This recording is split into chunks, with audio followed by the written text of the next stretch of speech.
Hello everyone, welcome back to Tabs. Today what we're going to be doing is checking out these, not checking out, this is a chicken, the Chickenman. Anyway, we're going to be checking out the secret hidden units that we found last time, and we're going to find out who now is the strongest of all of these new units. If you didn't see last time, there was a whole bunch of units I found, and some really interesting things. And we're going to pit them against one another and see who's the strongest. Let's just start with the Aetherian, and we're going to pit him against the mathematician.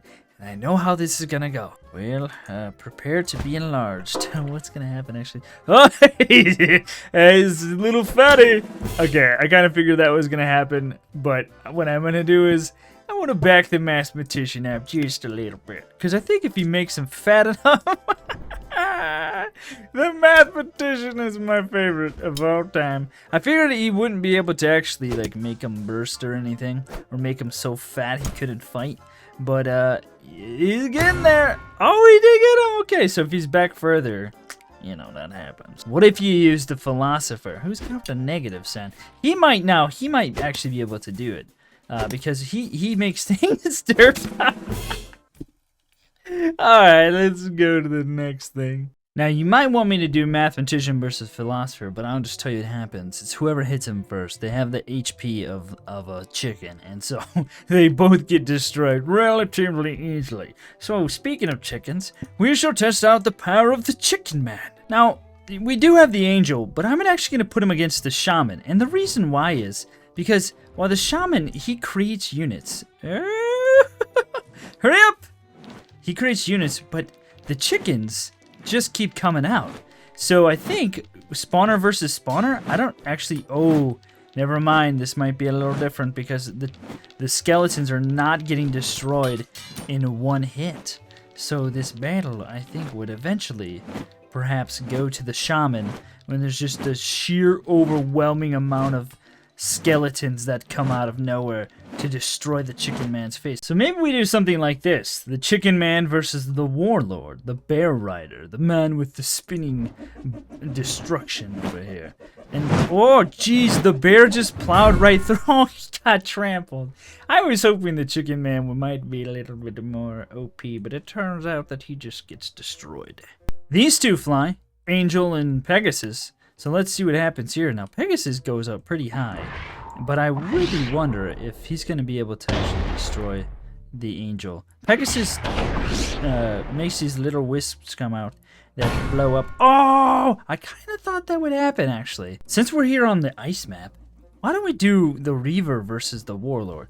Now, I think the Reaver's going to win this battle. Not because of the wolves, but because of what he does, his ability. He's got like this explodey awesomeness. Oh yeah, he won. I'm gonna assume the Reaver's still gonna beat him. Oh, they got him! Okay, so 2v1, that works, but the Reaver's better than the Warlord. So this is a new one. We have the Tower versus the Trojan Chicken. Now, the Tower... It sounds better when you do it like that. When it's left to himself, it sounds ridiculous. Oh yeah, okay. I figured it was gonna be able to destroy him. This is so. I don't know why that's so funny to me. He trumps out little tiny dudes. So the fact that he's got the archers, I think alone, you know, kind of wins the battle for him there. Can the Reaver defeat the Flailmaster? This I don't know. Flailmaster is ridiculous. Look at that head. He's got like a pig mask on with a whole bunch of Spanish flails all over. Yeah, okay. He's pretty OP. Oh, this could be an interesting battle because we've got the Tower, who has the Bowman, versus Hades. Hades, now he doesn't immediately die. He transforms into Cerberus. And so if Cerberus, let's see what happens. There it is, okay. Now he's the dog. Can he win? He's still getting, he's still getting, oh there it is. It's like, it's only a matter of time before he shoots one up there. It looks like it's not gonna go well for Cerberus, but then he does get that one off that destroys him. And he's got, I don't know what these are right here. They're like little poisoned skulls of doom. He sends them out. So the tower is left. What's happening here? Do you think that the Flailmaster can defeat Hades? I don't know. He does do a lot of damage, but Hades has got all kinds of little abilities and stuff. Little fire smoke coming up. Here we go.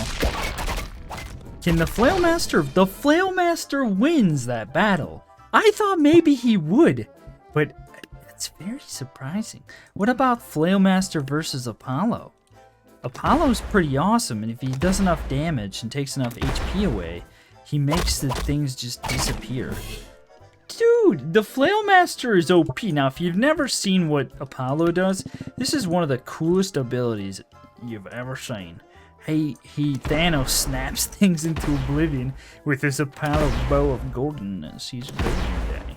So, yeah, he's pretty OP against a crowd of units. Well, now I'm just interested. I've got to see what the Flailmaster can actually do. We got the Flailmaster versus the Dread King, who's absolutely epic looking. That sword he has is so OP. And then he causes ice to come out and spikes and stuff. The difference though with some of these units and the Flailmaster though is that the Flailmaster just constantly is hitting. So even though he, you know, this is happening, the Flailmaster is still hitting.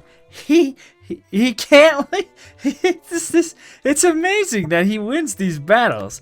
Okay, this though, this is gonna not go well for him. There's no way the Ignis Slasher is gonna lose this battle. His hits explode, and then he utterly consumes his enemies. So he's gone. So what about this though? Because now I'm curious. I want to know who's the best. Because the Ignis Slasher, I think might be able to beat like Odin. Now obviously we have One Punch Man. I'm not gonna use One Punch Man because he's too OP. I mean, anybody who can he won. Anybody who can defeat Goku. I mean, look, I'm in the camp that One Punch Man could defeat Goku. I know some people are not, but I am. And it's for really good reasons, okay? Because he's awesome. Now we get into the heavyweights. Ignis Slasher versus Thor. Thor has a new hammer. Not two of them, just one. He can throw it out, which is epic. It is so cool. Hits him and comes back. Yes, he jumps. He's got the lightning strike. He's got the zap. But the Ignis Slasher, though, is just constantly hitting. Oh, I can't remember who's on what team. Ignis Slasher won that. He like transforms too. I'm not entirely sure what he does when he's definitely transforming, I think. Because when he's just normally hitting. Okay, so two of them. I really want to know what is happening. How can we do this? How can we tell what happens here? He needs to take enough damage. Oh, he blocks that. He needs to take enough damage to where he transforms. Oh, he lost. I don't know if there's a way to tell what's happening. Well, Ignis Slasher, I think, clearly is the most powerful right now. Even more so than Thor. And I don't think anything lower is going to beat him. So let's pit him against Odin. Now, Odin, the new Odin, does some amazing things. He causes this lance to come down. And he spawns these things in, which are like big crystal monsters. Oh, wait a minute. I think I might have just realized what those are. He draws from, like, does he not draw from the dark dimension? Is he not like evil in a sense? Like he's good, but he's evil. Remember, you know, the whole scene with Hela. Anyway, he like draws from the dark dimension. So are these technically like dark dimension crystal creatures and like mirror dimension stuff? Not mirror dimension, but dark dimension. You know what I'm saying? Okay, what's happening right there? He just gets in chaos mode and he causes this like whirlwind to occur. So Odin beat him once. Let's see if he'll do it again. He's like completely like paralyzed over here. Yeah, Odin beat him. So I think Odin clearly is the most powerful, although the Ignis Slasher is second best. You know what I mean? Like he's clearly really, really powerful. And, you know, unfortunately, That's it. But if we did One Punch Man, you know, One Punch Man clearly would beat him. He does this. Wow, Odin can survive the whirlwind attack from One Punch Man? I had no idea. There's the fists. One Punch Man is epic. Look at all these fists that come out. He gets there eventually, and then he's got several abilities, and then he'll jump into attack, and he'll start just punching like that. Yeah, GG, one punched him. Yeah, so Odin is the best next to One Punch Man. So I know some of you probably already knew who was going to be the best, but did you know Ignis Slasher was that powerful? That he can take on so many of these opponents and do so well, and that the Flailmaster is as powerful as he is? But here's something, just to leave you with something fun. Let's take good old buddy Chickenman here, and let's go ahead and cheerlead him. And let's see if he can defeat Odin this way. I'm pretty sure he's going to be able to. No! Is he alive? He's not alive anymore. Why is what happened? He's not. He was chicken. He was cheerleaded, but he didn't actually do it faster. Look at it. He's not pooping him out faster. It's still the same speed. And why is he doesn't run away from the crystal monsters? Oh man, I thought maybe he would poop those out quicker. Apparently not. Hopefully you guys are having a great day. Thanks for stopping by. I'll see you next time.